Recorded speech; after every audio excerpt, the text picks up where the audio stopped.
Airport traffic down 98%, up to 1,000 job cuts potentially, and no certainty of when or if air traffic will return to something like normal. It's an extremely difficult time for everyone working in that industry, and of course also for the Chief Executive of the Dublin Airport Authority, Dalton Phillips, who joins me in studio now. And Dalton, thank you very much for coming in to me this morning.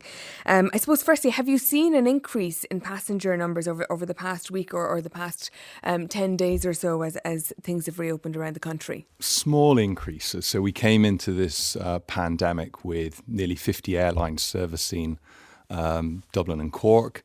It dropped down to 7 airlines and we were about 800 passengers a day. We've seen it pick up. So on Sunday, we had our busiest day since the start of the pandemic. We had 4,000 passengers. But to put that in context, we would normally have about 115,000 passengers going through Dublin Airport alone. So you're talking about a 98% reduction, and it's obviously having a devastating impact on the whole ecosystem.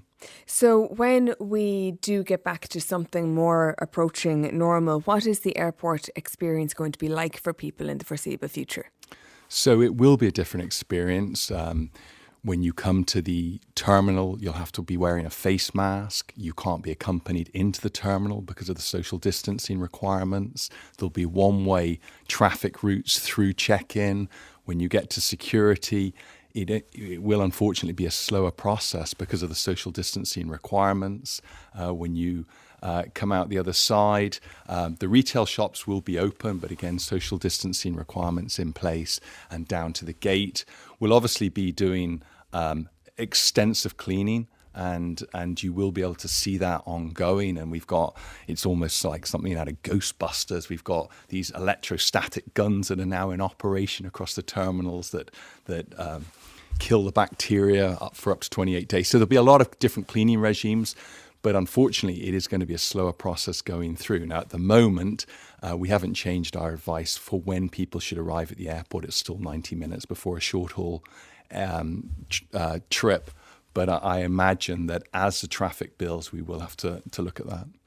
When you say there'd be no people accompanying you into the airport, so you're flying to Australia or whatever it might be, mum and dad can't come to the gate to wave goodbye? No. Unfortunately not. We won't be able to let people into the terminal. And that's really part of the European guidelines, actually the EASA guidelines.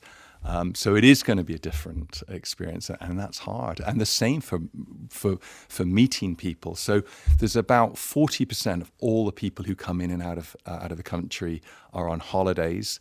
About 25% are on what's called VFR, visiting friends and relatives. So it's a big part of our business, and you won't be able to go to the terminal and greet somebody coming off a long-haul flight.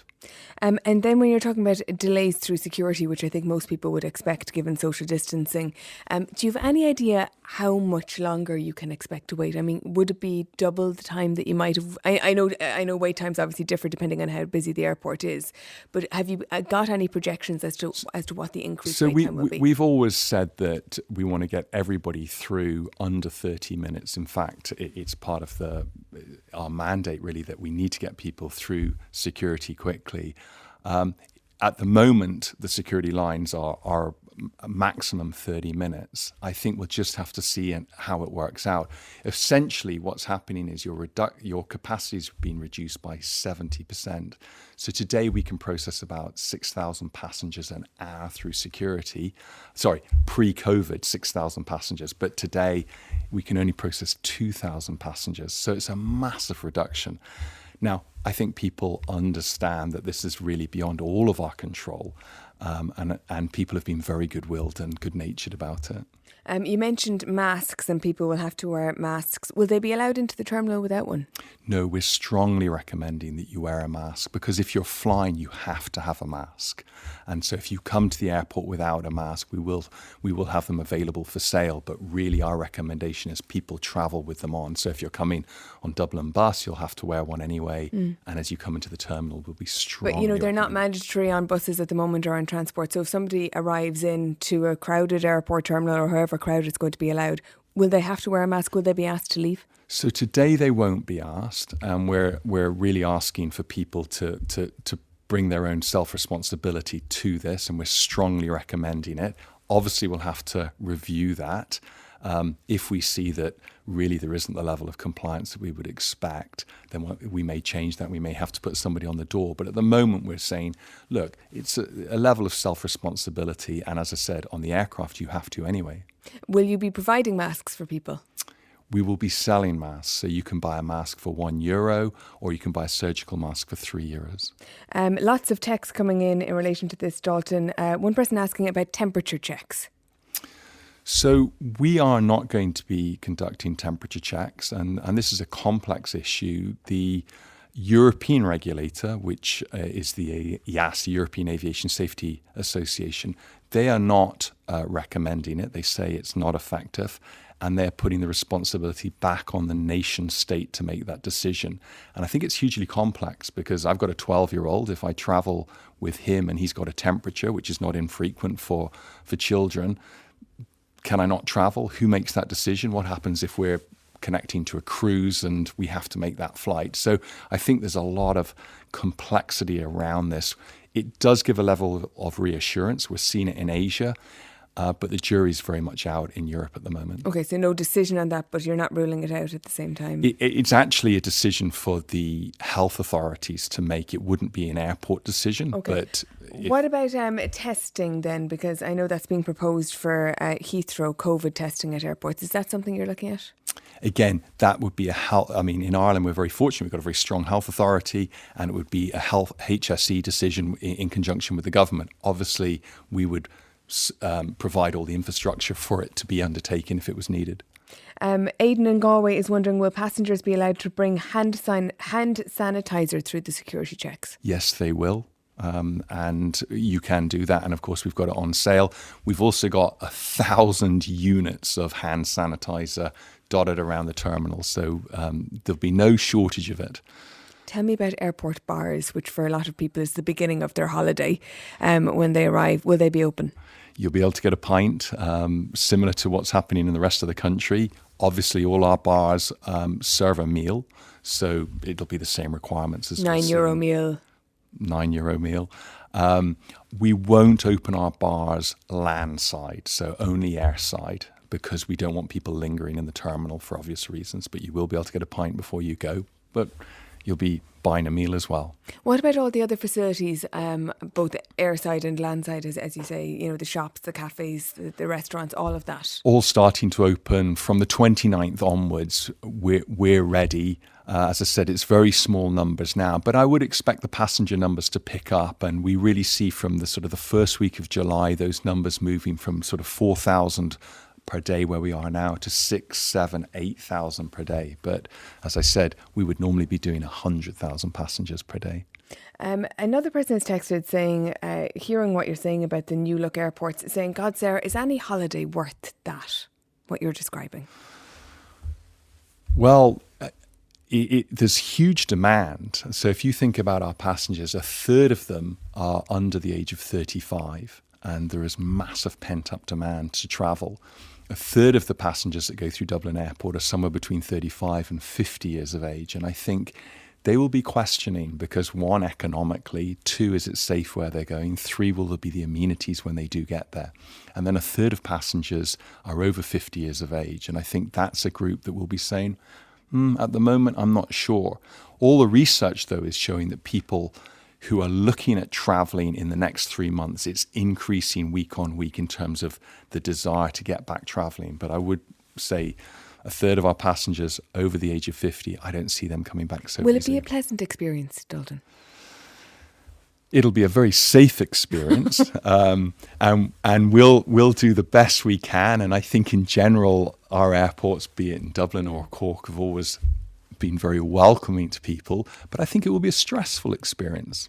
Another person has texted or emailed rather to say, I fly regularly with my guide dog. How will I be assisted at the airport?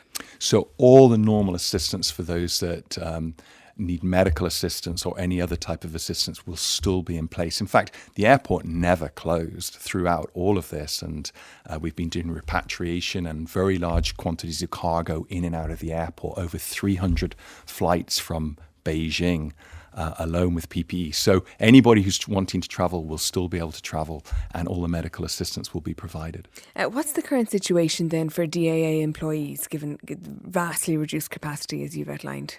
So it's been very difficult. We are losing about €1 million every single day. And since St. Patrick's Day, we've been losing that. We operate in 16 countries around the world. And at one stage, we were closed in every single country. So that financial impact is enormous. And we've had to make some very difficult decisions. Our staff have been absolutely heroic through all of this and very much on the front line. But we've had to reduce people's wages, which is a massive sacrifice to them. And we are now having to significantly downsize our organisation because the traffic that we're expecting next year will be some 40% less than the traffic we had last year. So how many impact. Permanent job losses would you expect? Somewhere between 750 and 1,000. So it's a very significant number. And when will you make that decision? So we're working through that at the moment with our staff. We have a number of different schemes in place, 3 that I think are important to mention. One is we have a career break that we've offered to people, which allows them to take a break, but we don't want to sever. We know the traffic will come back. We got through the oil crisis, we got through 9/11, we got through the great financial crisis. The traffic will come back at some stage. So we're offering staff the option of a career break or reduced hours working, or indeed a voluntary severance scheme, and we're working through that now. While you're talking to employees about redundancies and work practices and pay, are you still building the new runway? We are. We started that last year, and it'll be more or less complete by the end of this year. And I think for an island economy that's a rock on the western outskirts of Europe, never has that runway been more important, because we need to connect ourselves to the rest of the world to rebuild the economy. The airport is an enabler, or it's an economic engine, let's say. And with Brexit and with this pandemic, we need to connect to the rest of the world. In terms of employees, will they be required to wear masks? They will. So in some areas, we're saying we strongly recommend, and in other areas, it's mandatory. So, for example, in security, where there's very close contact with passengers, you absolutely will need to wear a mask. And they're doing it today. We have a visor. A listener has asked if you took a salary cut, given all that's going on. Yes, I did, a 20% salary cut. Another person, 20%... How does that compare to what the staff have got? We all took 20%. Everyone took 20%. Another person has said, Sarah, my daughter travelled through Dublin Airport outbound this morning. She says there were hardly anyone in masks, especially the staff. We strongly recommend that our staff wear them, and in most cases it's mandatory. So I'm surprised about that. I'll be back in the airport in a couple of hours and I'll have a look, but I think our staff have been exemplary on this. You're confident in terms of employees that you will be able to recover somewhere close to the number of people that you've lost? In terms of passengers, it's going to take 2 or 3 years for those passenger numbers to come back. The reality is none of us know. But I'd say we're going to be 30 to 40% lower next year. And it really depends on how the pandemic evolves over time in terms of testing, vaccines, etc.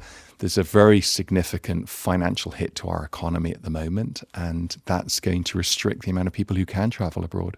All right, we'll leave it there. Chief Executive of the Dublin Airport Authority, Dalton Phillips, thank you very much for coming in to join me in studio.